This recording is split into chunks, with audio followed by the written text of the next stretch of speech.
Veins తో బాధపడుతున్నారా? భారతదేశంలోనే బెస్ట్ ట్రీట్మెంట్ అందించే ఏకైక హాస్పిటల్ ఏవిస్. నమస్తే, మీరు చూస్తుంది సుమన్ టీవీ. నేను మీ కీర్తి. నాతో పాటు ప్రముఖ ఆస్ట్రాలజిస్ట్ సురేష్ బాబు గారు ఉన్నారు. నమస్తే సురేష్ బాబు గారు. కీర్తి గారు నమస్కారం అండి. సురేష్ బాబు గారు, ద్వాదశ రాశుల్లో భాగంగా ఏ రాశుల వరకు ఎలా కలిసి వస్తుంది, ఎంతవరకు కలిసి వస్తుంది, ఏమేమి రెమెడీస్ చేస్తే ఇంకొంచెం సక్సెస్ఫుల్ గా ముందుకు వెళ్తాము అని మీరు చెప్తా ఉన్నారు. కమెంట్ బాక్స్ మీరు ఒకవేళ చెక్ చేసి ఉంటే కనుక 99.9% అన్ని పాజిటివ్ రిజల్టే కనిపిస్తున్నాయి. యాజ్ ఇట్ ఈస్ జరుగుతోందండి. రెమెడీస్ ఫాలో అయితే మాకు ఉపశమనం లభిస్తుందని. నిజంగా దేవుడు ఇచ్చిన బ్లెస్సింగ్సే అనుకోవాలి మీరు అలా చెప్పడం, మాకు అలా కలిసి రావడం కూడా. సో వృషభ రాశి వారికి మార్చి నెల ఎంతవరకు కలిసి రాబోతోంది, ఎంతవరకు కొంచెం నష్టం చెవి చూడాల్సి వస్తుందో తెలుసుకుందాం. ఈ మార్చి మంత్ కనుక చూసుకుంటే మనకి తెలుగు మాసాల్లో కోయిన్సిడెన్షియల్ గా మనకి ఫాల్గుణ మాసం స్టార్ట్ అవుతుందండి. ఈ ఫాల్గుణ మాసంలో ముఖ్యమైన పండుగలు 2 ఉంటాయి. ఒకటి హోలీ పౌర్ణమి రోజు వస్తుంది. తర్వాత మనకి ఈ మాస ఎండ్ లో మనకి ఉగాది స్టార్ట్ అయిపోతుంది. ఉగాది నుంచి మనకి కొత్త ఇయర్ స్టార్ట్ అయిపోతుంది. అక్కడ నుంచి చైత్ర మాసం అంతా స్టార్ట్ అయిపోతుంది. అయితే ఈ మాసంలో ఫాల్గుణ మాసం కూడా చాలా ముఖ్యమైన మాసం, ఇంపార్టెంట్ అయిన మాసం, పవిత్రమైన మాసం అనమాట. ఈ మాసంలో 12 రాశుల వాళ్ళకి ఎలా ఉందో మనం తెలుసుకుందాం. మనకి జ్యోతిష శాస్త్రం అసలు ఎందుకు అవసరం? ముఖ్యమైన ఫండమెంటల్ క్వశ్చన్.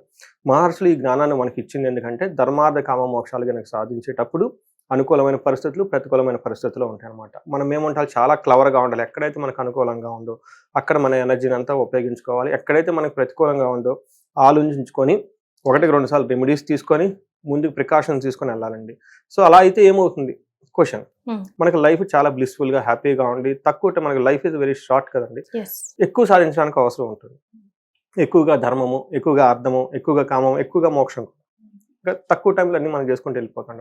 ఎక్కడైతే ప్రతికూలంగా ఉంటుందో 1,00,000 రూపాయలు సంపాదించడానికి 10 ఏళ్ళు పట్టవచ్చు, అసలు సంపాదించకపోవచ్చు. కరెక్ట్గా కనుక చేసుకుంటే వెరీ ఎవ్రీడే 1,00,000 రావచ్చేమో. సో అందుకని చెప్పేసి ఇది శాస్త్రం మనకి ఎలా యూజ్ అవుతుందంటే ఒక దిక్సూచి లాగా, ఒక ఇండికేటర్ లాగా మనకి యూజ్ అవుతుంది. అంటే కార్లు నడిపేటప్పుడు డాష్ బోర్డ్ లాగా ఎలా ఉంటాయి పారామీటర్, అలా చూసుకుంటే లైఫ్కి సంబంధించిన మన మహర్షులు ఇచ్చిన జ్ఞానం అండి. దీన్ని వాడి ప్రతి ఒక్కళ్ళు ఎంతో శోభాయమానంగా అష్టైశ్వర్యాలతో భోగభాగ్యాలతో లైఫ్ అనేది బ్లిస్ఫుల్గా హ్యాపీగా జీవించాలని చెప్పేసి మనం కోరుకుంటూ ఈ మాసంలో 12 రాశుల వరకు ఎలా ఉందో చూద్దాం. మనకి వృషభ రాశి కనుక సింపుల్ గా చెప్పండి చాలా బాగుందని చెప్పుకోవాలి. అంటే వాళ్ళకి సాధారణ నుంచి బాగుండే విధంగా ఉంది కానీ ఎక్కువగా ఇబ్బంది పెట్టే విధంగా అయితే ఏది లేదండి. ఇంకొకటి ఏమంటే వీళ్ళకి మనకు రాశులు కొంచెం నక్షత్రాలు అవన్నీ గ్రహాలని చేంజ్ చేసే టైం కూడా ఉందండి. అందుకనంటే లాస్ట్ మూమెంట్ లోనే కాబట్టి కొంచెం ప్లానెట్స్ పెక్యులర్ గా బిహేవ్ చేస్తూ ఉంటాయండి. అంటే ఎవరికి కూడా పెద్ద అంత హాని చేసే విధంగా ఉండదు. ఏదైనా ఉన్నా కానీ అంతా మైల్డ్ గా వెళ్ళే అవకాశం ఎక్కువగా ఉంటుంది. అంటే లోవర్ డిగ్రీలు హై డిగ్రీలో ప్లానెట్స్ ఉన్నప్పుడు అవి అంత బలంగా ఉండవండి. అందులోని శని విషయంలో కూడా అంతే ఉంటుంది. వృషభ రాశి వాళ్ళకు కూడాను మనకి ఉగాది రాశి ఫలాలు కూడా మనం ఆల్రెడీ చెప్పుకున్నాం కదండి. వీళ్ళకి చాలా బాగుంటుందండి ఈ సంవత్సరం. అంతకుముందు మొదట్లో ఇబ్బంది పడి ఉంటారు కానివ్వండి, వచ్చే సంవత్సరం అంతా చాలా చాలా మంచి పనులన్నీ జరుగుతూ ఉంటాయి. పెళ్లి కాని వాళ్ళకి పెళ్లి అయ్యే అవకాశము, మంచి జాబ్ లేని వాళ్ళకి జాబ్ వచ్చే అవకాశము, చాలా ప్రోగ్రెసివ్ గా ఉండే రాసుల్లో 20-25 సంవత్సరం వృషభ రాశి ఒకటి. మనకి ఈ మంత్ కనుక చూసుకుంటే కృతికా నక్షత్రం 2, 3, 4 పాదాలు, రోహిణి 1, 2, 3, 4 పాదాలు, మృగశిర 1, 2 పాదాలు అంతా మనకి వృషభ రాశి. పేరు బలం కనుక మనం చూసుకుంటే ఈ ఉ ఏ ఓ వా వి ఉ వే ఓ ఈ అక్షరాలు మోరాలస్ ఇదే సౌండ్తో ఉన్న అక్షరాలంతా మనకి వృషభ రాశి కింద వస్తారండి. మనకి వీళ్ళు వృషభ రాశి వాళ్ళ కనుక మనకి గ్రహ స్థితిని కనుక చూసుకుంటే సూర్యుడు మీనరాశిలోకి ఎంటర్ అవుతున్నాడు మార్చి 14న. ఫస్ట్ 14 డేస్ ఒకలాగా ఉంటుంది, తర్వాత 14 డేస్ మారిన తర్వాత ఇంకోలాగా ఉంటుంది. అయితే బుధుడు వీళ్ళకి శుక్రుడు వీళ్ళు ఆల్రెడీ మనకి రాహుతో కలిసి మీనరాశిలో ఉన్నారండి. అంటే టోటల్గా అక్కడ మనకి 4 రాశుల యొక్క ఇంపాక్ట్ కూడా వీళ్ళ మీద పడుతూ ఉంటుంది. 4 గ్రహాల యొక్క ఇంపాక్ట్ కూడా వీళ్ళ మీద పడుతుంది. కుజుడు వచ్చేటప్పటికి మిథున రాశిలో ఉన్నారండి. ఈ యొక్క ప్లానటరీ పొజిషన్ స్థితిని బట్టి మనం చూసుకుంటే సూక్ష్మ గోచారము, లఘు గోచారం అన్న కాన్సెప్ట్ మన మహర్షులు ఈ కాన్సెప్ట్ జ్యోతిష శాస్త్రం ప్రకారం చూసుకుంటే వీళ్ళకి ఫస్ట్ 14 డేస్ అంటే క్రియాఫలం, అంటే ఏదైనా పని చేస్తే అందులో లాభం వచ్చే అవకాశం ఎక్కువగా ఉంటుంది. ఆ తర్వాత వీళ్ళకి రావాల్సిన ధనం ఆగిపోయే అవకాశం ఎక్కువగా ఉంటుంది. అంటే పోస్ట్పోన్ అవుతుంది అనమాట. ఖచ్చితంగా డబ్బు రావాలి కానీ అది రాకుండా ఆగిపోయే అవకాశం ఎక్కువగా ఉంటుంది. ధనం విషయంలో ప్రాపర్టీ లాస్ అయ్యే అవకాశం ఎక్కువగా ఉంటుంది. వీళ్ళకి సంబంధించిన రియల్ ఎస్టేట్ కానివ్వండి, ఏదైనా ఫిక్స్డ్ అసెట్లు కానీ ఉంటే అట్లాంటి వాటికి సంబంధించిన విషయాల్లో అనుకోని విధంగా లాస్లు వచ్చే అవకాశం ఎక్కువగా ఉంటుంది. హెల్త్ పరంగా చాలా బాగుంటుంది. పుష్టిం అంటారు, అభయం, సెక్యూరిటీ పరంగా ఉంటుంది. 4 ముక్కలా చెప్పాలంటే క్రియాఫలం, విత్త లాభం, ధనచ్ఛేదం, పుష్టిం, అభయం. ఈ మొక్కలను అర్థం చేసుకుంటే ఈ మంత్ అంతా ఎలా ఉందో తెలిసిపోతుంది.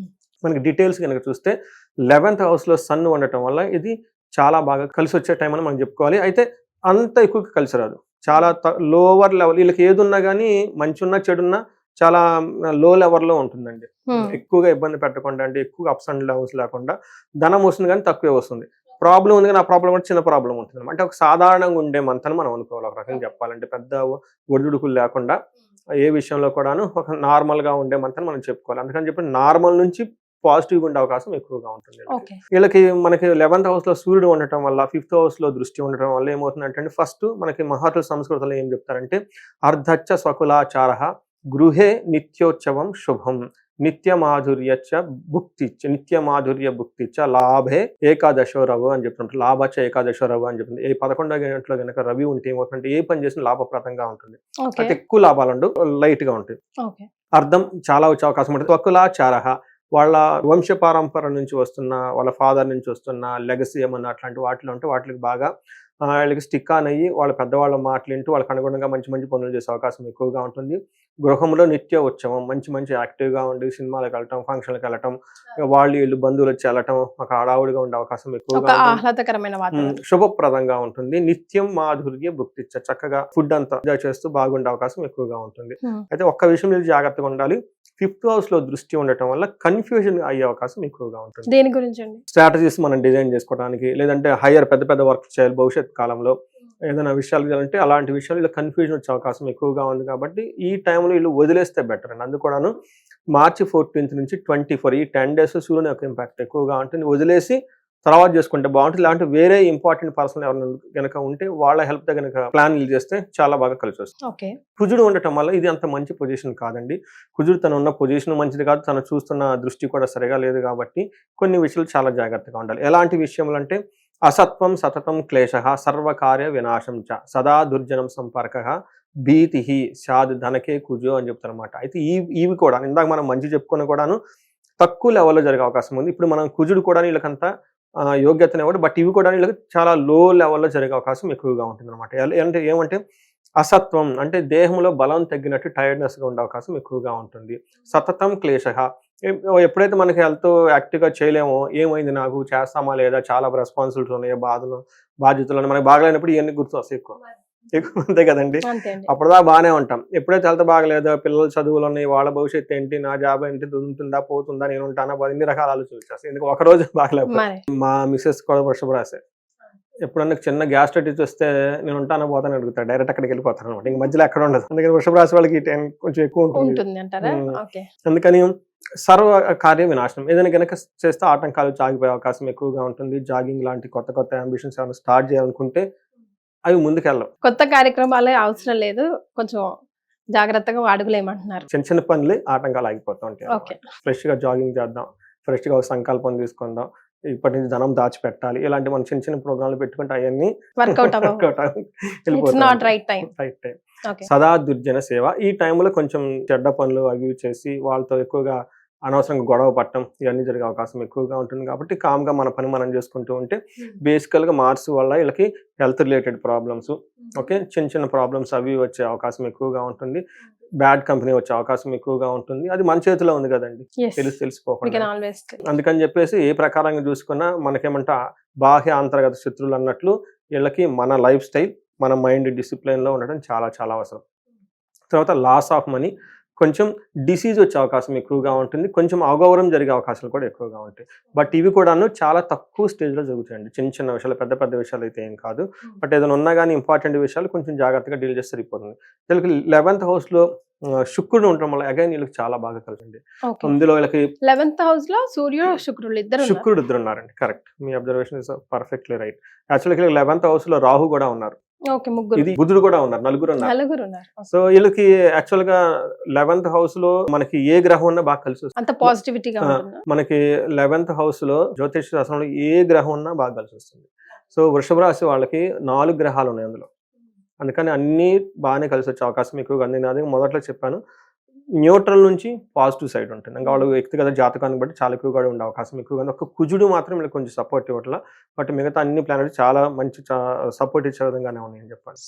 సో ఇది వాళ్ళకి ఒక శుభసూచకం కూడా, వచ్చే హోల్ ఇయర్ కూడా ఎలా ఉంటుంది అనే దానికి ఇది ఒక ఇండికేషన్ కూడా మనం చెప్పుకోవచ్చు. తర్వాత వీళ్ళకి శుక్రుడు 11th హౌస్ లో ఉండడం పుష్టిం, చాలా పుష్టిగా ఉంటారు. కాంతిం తదా కీర్తిం, ఇష్టకార్య సాధకం, ఇంకా ఇష్టమైన పనులు చేయటము, క్షీరాన్న భోజనం, తర్వాత మంచి మంచి ఫుడ్లు తింటాం. అంతేకాకుండా శుక్ర ఏకాదశిలో ఉండటం వల్ల అర్ధలాభం కూడా చూపిస్తూ ఉంది, జయం కలుగుతూ ఉంటుంది ఏ పని చేసినా కానీ. అంటే సూర్యుడికి అనుకూలంగా ఉన్నారు, శుక్రుడు కూడా అనుకూలంగా ఉన్నారు. అంతేకాలం పిల్లల విషయంలో కొంచెం జాగ్రత్తగా ఉండడం చాలా అవసరం అండి. ఇవి మనకు గ్రహాలు ఇచ్చే అవకాశం. మనం ఒక సెన్స్లో చెప్పుకోవాలంటే ఒక కుజుడిలకు కొంచెం ఇబ్బంది పెడుతున్నా, మిగతా 3 గ్రహాలు వీళ్ళకి బాగా సపోర్ట్ చేస్తున్నాయి, ఇంక్లూడింగ్ రాహు కూడా. సో మరి నక్షత్ర ప్రకారం వృషభ రాశి వారికి ఎలా ఉండబోతుంది? మనకి ఇందులో 3 నక్షత్రాలు ఉంటాయండి, కృతిక, రోహిణి, మృగశిర. కృతికా నక్షత్రం కనుక చూసుకుంటే వీళ్ళకి 3 విషయాల్లో చాలా బాగుంది, 2 విషయాల్లో ఛాలెంజింగ్ ఉంది. ఫస్ట్ ఎక్కడ బాగుంటుందంటే క్షేమము, ఎన్ని ఆటంకాలు వచ్చినా ఓవరాల్ గా క్షేమంగా ఉంటారు. రెండోది బుధుడి వల్ల సౌఖ్యంగా ఉంటారండి, ఏ పని చేసినా కానీ ఇబ్బంది పడకుండా ఒక లగ్జరీగా కంఫర్టబుల్ గా అంత పనులన్నీ చేసుకుంటూ వెళ్ళిపోతూ ఉంటారు. లాభప్రదంగా కూడా ఈ మంత్ వాళ్ళకి ముగుస్తుంది. 2 విషయాలు కేర్ఫుల్ గా ఉండాలి. ఒకటి దేహ పీడనం, ఓకే, మనకి శారీరకంగా వాళ్ళు ఇబ్బంది పడే అవకాశం ఎక్కువగా ఉంటుంది, కలహం గొడవలు అయ్యే అవకాశం కూడా ఎక్కువగా ఉంది. రోహిణి నక్షత్రం వాళ్ళకి 2 విషయాల్లో పాజిటివ్, 2 విషయాల్లో ఛాలెంజ్. ఎక్కడ పాజిటివ్ అంటే ఎవరైనా కనుక ఫారిన్ వెళ్ళాలనుకున్న వాళ్ళకి, లేదంటే రిమోట్ ప్లేస్లో వెళ్ళి స్టే చేయాలనుకున్న వాళ్ళకి, ఒక ప్లేస్ నుంచి ఇంకో చోటుగా మారాలనుకున్న వాళ్ళకి చాలా ఫేవరబిలిటీ అయ్యాం, ఓకే, క్షేమంగా ఉంటారు. తర్వాత వీళ్ళకి దేహ పీడనం, కలహం, శారీరకంగా కొంచెం ఇబ్బందులు పడే అవకాశం ఎక్కువగా ఉంటుంది, వాళ్ళ శరీరం వాళ్ళకి బాధిస్తుంది అనమాట, అంటే మన శరీరం మనకు బాధిస్తుంది. తర్వాత కలహం, గొడవలే అవకాశం ఎక్కువగా ఉంది. మృగశిర వాళ్ళకి పరవాసము, ఫారిన్ వెళ్ళాలి అనుకున్న వాళ్ళు చాలా బాగుంటుంది. తర్వాత గొడవలే అవకాశం ఎక్కువగా ఉంటుంది, దేహ పీడనం ఉంటుంది. వీళ్ళకి వస్త్ర లాభం, అంటే శుక్రుని వల్ల వీళ్ళకి ఇంటికి శోభాయమానంగా ఉండే వస్తువులు కొనటం, డెకరేట్ చేసుకోవటం, లేదా షాప్కి వెళ్ళటం, జ్యువెలరీ కొనుక్కోవటం, ఒక కంఫర్ట్, లగ్జరీ, క్రియేటివ్గా ఉండే వస్తువులు కొనే అవకాశం చాలా చాలా ఎక్కువగా ఉందండి వీళ్ళకి. అయితే కృతికా నక్షత్రం వాళ్ళకి హెల్త్ కాంప్లికేషన్స్, కొంచెం మైల్డ్గా ఫీవర్ వచ్చే అవకాశం ఎక్కువగా ఉంటుంది. రోహిణి నక్షత్రం వాళ్ళకి కార్యహాని కేతు వల్ల, అంటే ఏదైనా పని స్టార్ట్ చేస్తే మధ్యలో బ్రేక్ వస్తుంది, కానీ వీళ్ళు మళ్ళీ కంటిన్యూ చేస్తే బాగుంటుందండి, ఇది కొంచెం గుర్తుపెట్టుకోవాలి. మృగశిర నక్షత్రం వాళ్ళకి సుఖనాశనం, అప్పటిదాకా వీళ్ళు కొంచెం కారుల్లో, ఫోన్లో, ఓకే, ఇంట్లో లగ్జరీగా సోఫా అంతా ఉంటుంది కదండి, వీటికి సంబంధించిన ఒకటేదో ఇబ్బంది పెడుతుంది వీళ్ళకి. అంటే ఫ్యాన్ సరిపోవటమో, లేదంటే ఏసీలు పాడైపోవటమో, కారు ఏదైనా ప్రాబ్లం ఇవ్వటమో, అంటే వాళ్ళు లగ్జరీగా ఉండే విషయాలు ఏదో ఒకటి వీళ్ళకి కొంచెం ట్రబుల్ వస్తుంది. ఒక రకంగా చెప్పుకోవాలంటే ఈ రాశి వాళ్ళకి చిన్న చిన్న ప్రాబ్లమ్స్ తప్పక మిగతా అంతా చాలా బాగుందని మనం తెలుసుకోవాలండి. రైట్. సో మరి ఏం రెమెడీస్ పాటించాలంటారు? వీళ్ళకి కలహము, గొడవ, ఇవి చిన్న మైల్డ్ దగ్గర నుంచి మాక్సిమం వాళ్ళకు ఉన్న తీవ్రతను బట్టి ఫస్ట్ ఈ గొడవలు పోవటానికి వీళ్ళకి కందుల్ని కనుక దానం చేస్తే చాలా బాగుంటుంది. అంతేకాకుండా వీళ్ళకి భార్యాభర్తలు అయితే కనుక అన్యోన్య పాశుపత హోమం అని ఉంటుందండి. చాలా మందికి తెలవదండి, వాళ్ళు అరుచుకుంటూనే ఉంటారు భార్యాభర్తలు, కానీ ప్రేమ ఉంటుంది, కానీ ఉన్నప్పుడు అరుచుకుంటూ ఉంటారు అనమాట. ఇవి రాహుకేతుల ఇంపాక్ట్ ఉండటం వల్ల, కుజుని యొక్క ఇంపాక్ట్ ఉండటం వల్ల, వేరే కారణాల వల్ల అయితే ఉంటుందండి. అదేమవుతుందంటే పిల్లలు ఉంటే వాళ్ళకి చాలా ప్రాబ్లం అవుతుంది. అందుకని వీళ్ళకి చాలా భార్యాభర్తల మధ్య గొడవలు అసలు ఉండకూడదండి, ఎవరు ఫ్రెండ్స్ మధ్య ఉండొచ్చు, ఎక్కడ ఉండొచ్చు కానివ్వండి, ఎందుకంటే పిల్లలకి చాలా ఎఫెక్ట్ అవుతుంది. సో వీళ్ళకి అన్యోన్య పాశుపత హోమం అని ఉంటుందండి. ఇట్స్ వెరీ సింపుల్, బ్యూటిఫుల్ అండి. ఇది యాక్చువల్ గా శివ పార్వతులు, పార్వతీదేవి వాళ్ళిద్దరు కూడా అరుచుకుంటుంటారండి, మనకి పురాణాలు చెప్తూ ఉంటారు అనమాట. అందుకని ముందు వాళ్ళిద్దరు యొక్క శక్తి మనకు ఉండాలి. సో మనకేం చెప్తారంటే, ఎప్పుడైతే శివుడు ఉగ్రరూపంగా ఉంటారో అమ్మవారు ప్రశాంతంగా ఉంటుందండి. టెంపుల్స్ లో మీరు చూసుంటే, సో అమ్మవారు ఉగ్రరూపం పట్టుకుని త్రిశూలం పట్టుకున్నప్పుడు శివుడు మెలకుండా ఉంటాం, మనకు చూసుంటాం అనమాట. అందుకని వీళ్ళిద్దరు ఇది ఎవరో ఒకరు సర్దుకొని పోవాలి కాబట్టి దాన్ని ఆ కోఆర్డినేషన్ ఉండాలి, హార్మోని. ఓకే, వైఫ్ కి ఏదో చిరాగ్గా ఉండేమో, లెట్ మీ కామ్ డౌన్ అన్నట్టు, వాళ్ళకి చిరాకులు చిన్న చిన్న విషయాల్లో వస్తాయి, పెద్ద పెద్ద విషయాలు రావు. జెంట్స్ కి పెద్ద పెద్ద విషయాలు చిరాకులు వస్తాయి, ఈ చిన్న చిన్న విషయాలు పెట్టుకోమాట వాళ్ళు అర్థం చేసుకోవాలండి. దాన్ని ఏమంటారంటే ఆ హార్మోని, అన్యోన్యతం అంటారు దీన్ని. ఇది అన్యోన్య పాశుపత హోమం ఉంటుందండి, అది నేను చాలా మందికి రికమెండ్ చేస్తాను, చక్కగా చేసుకోండి. కొంతమంది దిష్టి అవన్నీ ఉండేసి ఇబ్బంది పడుతూ పొరుగు వాళ్ళు ఉంటారు కదండి, మనకి గిట్టని వాళ్ళు రకరకాల పనులను చేస్తుంటారు. వీళ్ళకి కూడాను మన్యు పాశుపత హోమం అండి, ఇది కూడాను 3-4 అవర్స్ కనుకండి, చాలా పవర్ఫుల్. ఈ 2 చేసుకుంటే ఈ గొడవలు లేకుండా పోతుంది. ముందు అదేదో అంటారు చూడండి, గొడవల మనశాంతిగా ఉంటే కలో గంజి దీన్ని బతకొచ్చినట్లాగా గొడవలు పెట్టుకొని బంగారం ఉన్నా కానీ ఉపయోగం. అందుకని చేస్తే బాగుంటుందండి. ఓవరాల్గా అంతా బాగుంది కాబట్టి ఎవరికన్నా కనుక హెల్త్ కాంప్లికేషన్స్ ఉంటే వాళ్ళకి మృత్యుంజయ మంత్రం చదువుకున్నా చాలా బాగుంటుంది. వాళ్ళకి కూడా ఏదైనా అవసరం అయితే అమృత మృత్యుంజయ మంత్రం తీసుకున్నా బాగుంటుంది. మంచి పనులు చేసేటప్పుడు వేద ఆశీర్వాదం తీసుకుంటే చాలా బాగా కలిసి వస్తుందండి. యాక్చువల్గా పాజిటివ్గా ఉంది. చిన్న చిన్న ఆటంకాలు ఏమైనా ఉన్నా కానీ గణపతిని పూజ చేసి, లక్ష్మీ గణపతిని పూజ చేసుకొని ఇంట్లో, లేదంటే గరికతో మనకి ఇంట్లోనే మనం చక్కగా వినాయక స్వామిది ఒక చిన్న విగ్రహం పెట్టుకొని గరికతో గనక మందార పూలతో మనకి పూజ గనక చేసి వీళ్ళు గనక ఏ పని స్టార్ట్ చేసినా చాలా బాగుంటుంది. Very nice. సో వృషభ రాశి గారికి అంతా బాగుంది, బట్ చిన్న చిన్న ఆటంకాలు వస్తే ఇలాంటి రెమెడీస్ చేసుకుంటే అవి కూడా పాస్ త్రూ అయిపోతాయి. ధన్యవాదాలు సురేష్ బాబు గారు. ధన్యవాదాలు.